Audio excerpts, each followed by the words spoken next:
Hi, everyone. This is Chantelle with the Ally Center at LBC. Welcome to the Ally Advantage, where support meets strategy and students thrive.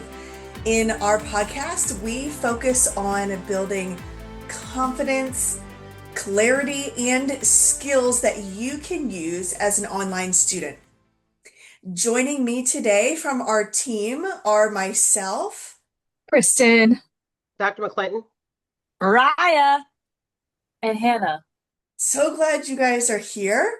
Glad we get to be doing this episode together. Today we are going to explore an idea that can completely change the way that our students approach learning.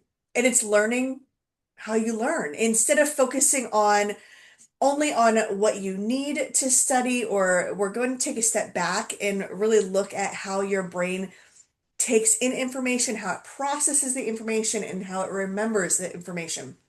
And this whole process is called metacognition.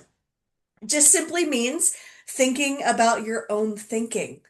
I know it sounds a little abstract at first, but it's actually very practical. And we're going to give you some tools today on how to make this practical for you. So when you understand your own learning habits, like what works for you, what doesn't work for you, and why it works, you will be able to have more control over your success. So today we're going to look at those patterns. We're going to identify your strengths as a learner. You're going to hear from our team about how they learned as well and areas that they had to adjust in their approach. So the goal today is that you'll finish this episode with a clear understanding of how you learn best. And hopefully, you'll also take away a few strategies that you can immediately apply so that you can study more efficiently and effectively. So, let's start off with just a warm up question for the team. What's something you feel like you've learned really well, and how did you learn it? And no, it doesn't have to be school related. I'll start us off. Something that I learned really well, it was actually learning other languages. I also think it's a God-given gift. It's one of my gifts from the Lord, but it's also something that comes very naturally. And I tend to pick up new languages relatively easily, especially when I combine it in a very structured classroom learning environment with real world immersion. So in the classroom, I benefit from very clear instructions and very hands-on material and a lot of visual aid. That gives me the strong foundation. And then at the same time, being immersed in that culture and hearing the language in everyday practice and engaging with the people and experiencing it within the context, that just helps make everything click for me. So there's a combination of that formal instruction and also that authentic practice that allows me to not only understand the language, but to use it confidently. So that's one of the areas that I learned really well in, and that's how I learned it.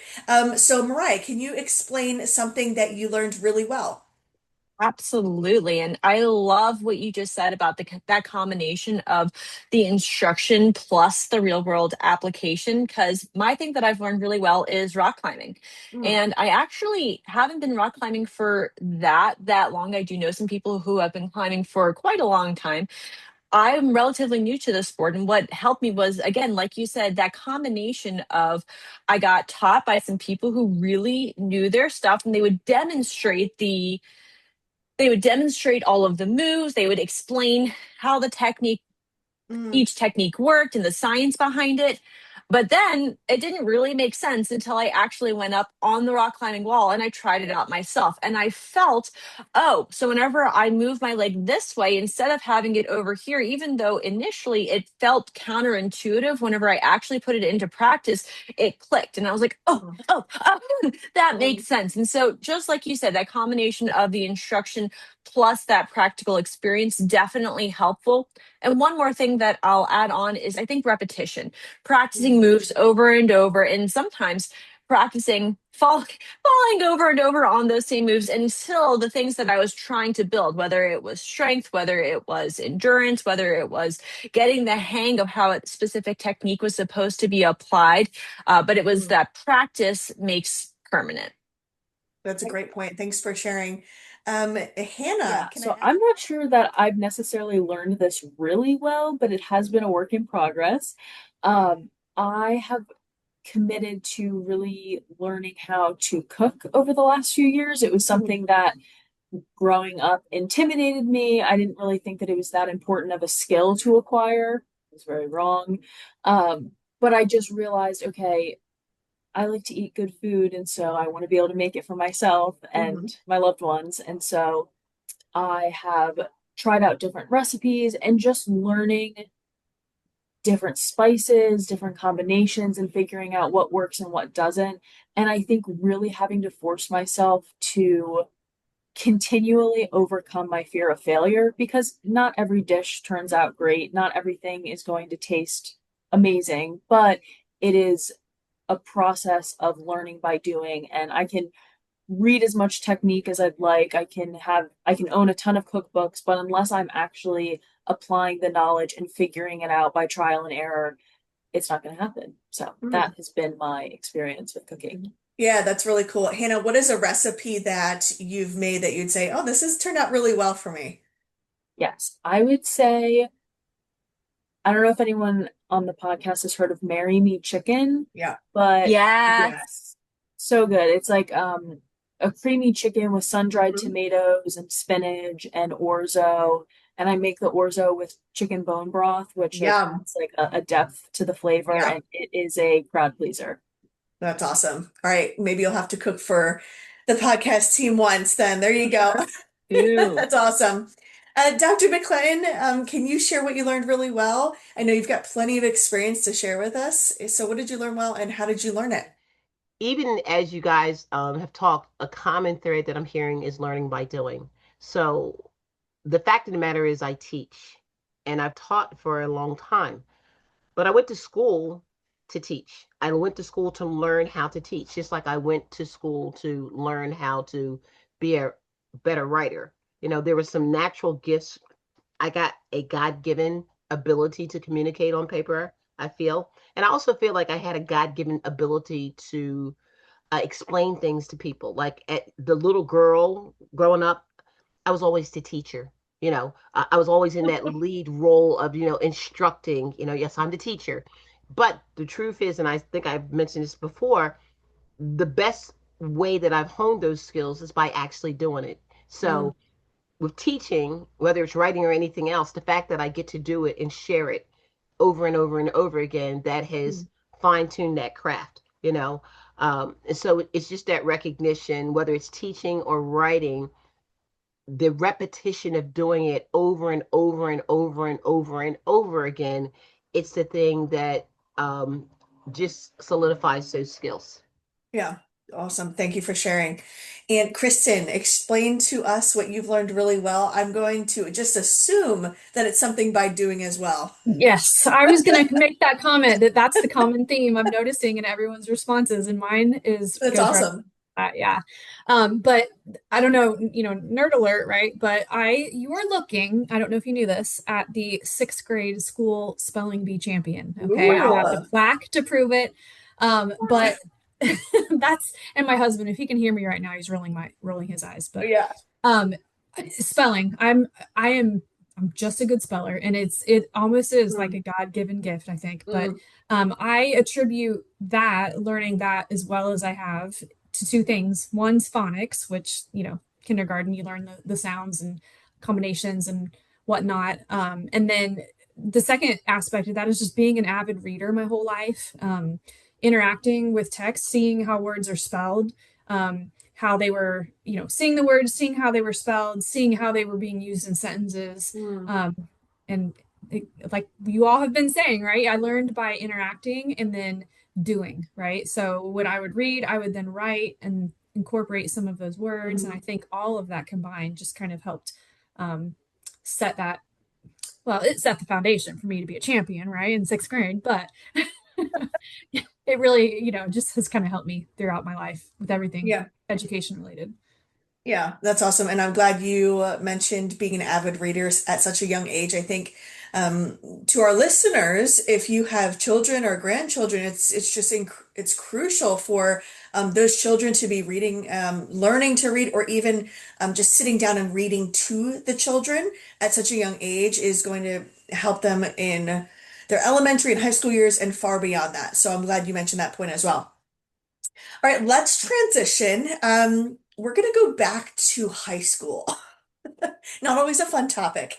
And for some of us, I feel like it was so long ago. But in high school, we may not have had much flexibility with choosing how we learned or the way that we learned. But how did you learn in high school? And did that change at all when you started your undergraduate work? So, Dr. McClenton, can you go first for us and share a little bit about that? Sure. And by the way, I loved high school, and it feels like it was just yesterday. um, but in high school, in particular, I went to a private college prep school, which also happened to be Christian, and education was highlighted. Rules, regulations, how things were done. There was a great level of specificity. And so the fact of the matter is that you had those places where initially you got very, very clear instructions. And so you knew exactly what you had to do. But then over time, developmentally, based on the class, you begin to see a shift away. And while you had clear directives, you had to do some of the critical thinking on your own, you know? Mm, And so just that combination initially of just clarity and having instructors that were clear and being in a space where there was a high demand level, that was a motivator. It wasn't my nature to be a slouch, but given that environment, certainly wasn't going to happen. So having that structure, but then also during those times then being given opportunity to take risks, develop my own critical thinking skills, mm, as I developed. So mm. Yeah, that's wonderful.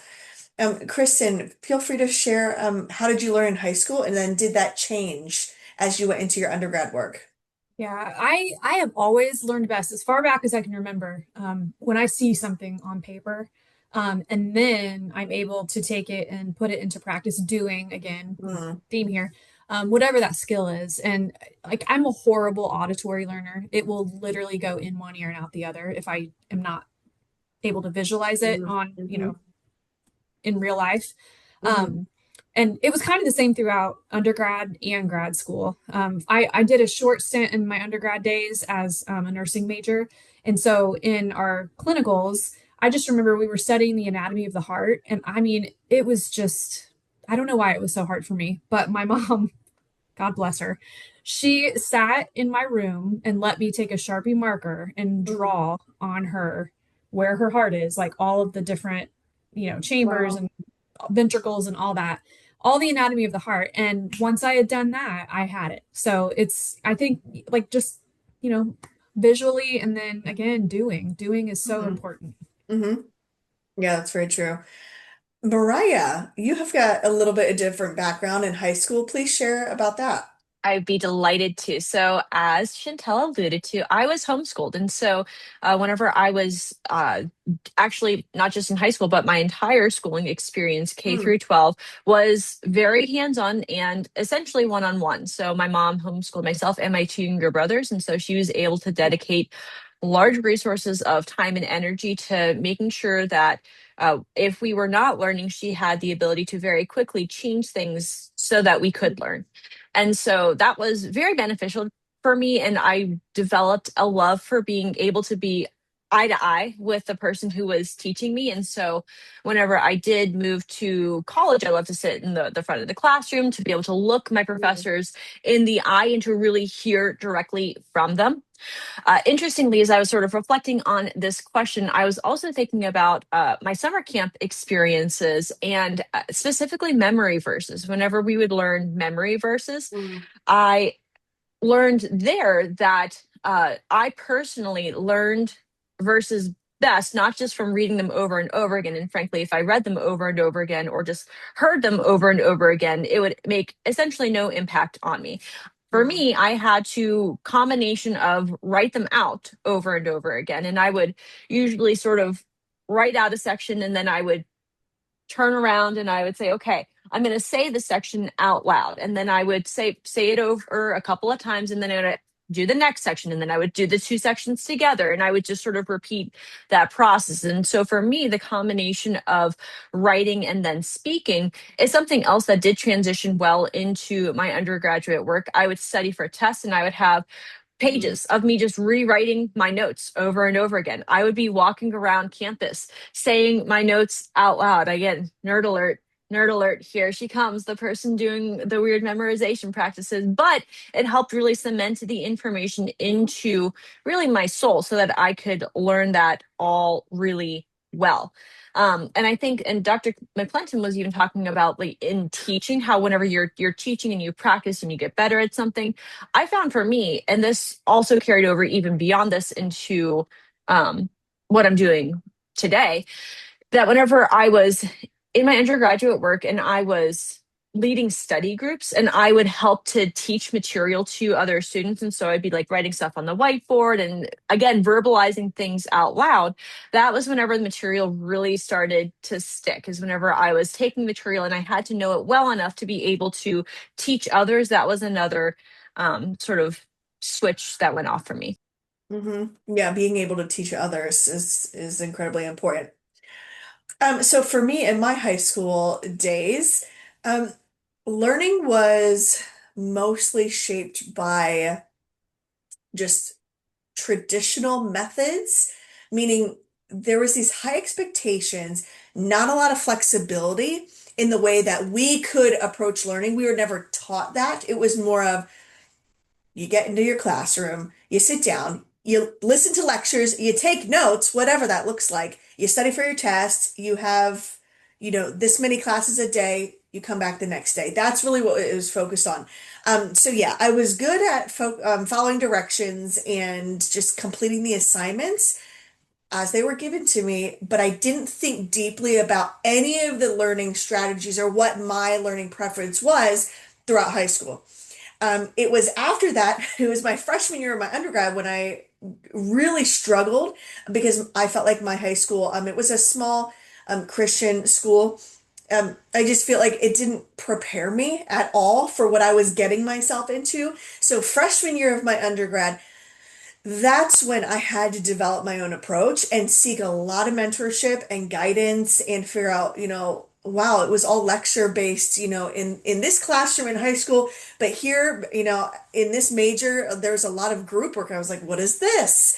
Um, so that really shifted my freshman year of my undergrad. I had a lot more independence, actually so much independence that I was just overwhelmed, but I was very excited to take ownership of my own learning. So that pushed me to be the end of my freshman year. It pushed me to be really like reflective and intentional about the way I learn, what I learn, what I spend my time learning about, and like even my study approaches. So I was able to recognize through an academic success center and a mentor and a professor that was really close to me. I was able to learn very specific strategies that were also based off of my personality and how I view things. So combining all that again, I emphasize the real world application and talking it out, like Mariah has said before, like just talking that out. That helped me adjust my habits accordingly. And then same through grad school. There's a little bit more of a different approach there. It has evolved over time. I think even now, like even teaching classes, I feel like my approach changes from time to time. It also changes based on the needs of the students, like who's coming into the classroom. That changes as well. So that's a little bit about how did I learn in high school. And Hannah, let's hear from you. I feel like I just resonate with like different bits and pieces of what other people have shared thus far. In high school, my experience was that as I progressed, especially in like 11th and 12th grade, and even in 10th grade, when I was taking like AP courses that were trying to prepare me for college, I was inundated with information. Like there were just huge Mm, textbook readings. We were expected to take just copious amounts of notes and recall that information then on exams and yeah. quizzes, and it was a lot. And so I'd meet with friends to do like study group type sessions, and we would kind of quiz each other and help each other, or it just kind of support each other as we're like filling out the study guide and just spending hours and hours typing out a document. But I did find using resources like Quizlet to be really helpful, where it's virtual flashcards where I'm able to recall the information. And even the great thing about Quizlet is it can actually generate quizzes for you based on the information that you put in. And so I found that really valuable of like, as I was studying, to kind of check my comprehension and check my ability to retain and recall the information. And then I think as I progressed into my undergraduate work, I learned more of the value of that kind of like teaching myself, reading my notes out loud, and reviewing notes that way. So it was, and then it was also just interesting because even the information that I was expected to learn and retain in high school looked a little bit differently in college because I was learning that much more literary theory and theoretical concepts and having to apply them in analysis and things like that. So that was my experience. Yeah, awesome. And Hannah, stick with me for a second because I'm going to ask you this next question. How would you say your learning strategies have shifted just from your undergraduate to your online schooling?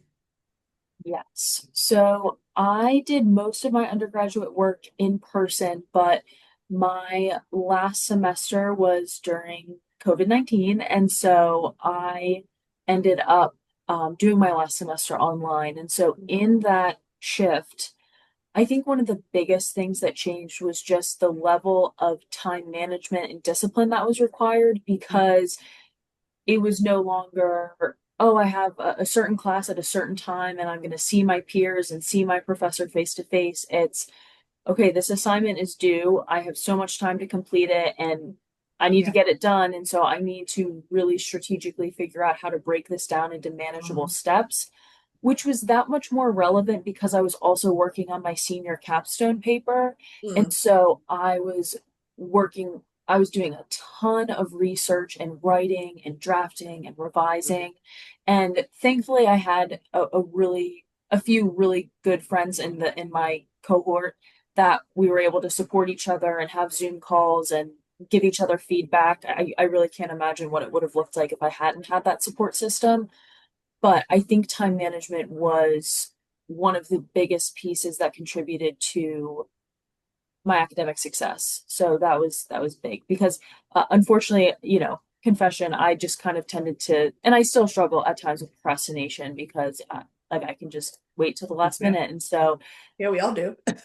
yes. And so just having to really force myself to be like, okay, I cannot write this capstone in a short amount of time, and I want it to be high quality and I want to be really proud of the outcome. And so I am really happy with how it turned out and the level of attention that I had to put to it throughout quarantine. Yeah, that's a great tip about time management. And for our listeners, it's really important before each 8-week subterm starts is open up that course during that 10-day read access only and sit down and look at what's coming up, especially in week 7, because that is when all the major papers and projects and assignments are due. And you can look at the major assignments and then kind of backtrack and figure out, okay, if I need to do this here, then I have to do this in week 5, and then I have to do this in week 3. And that's all part of time management.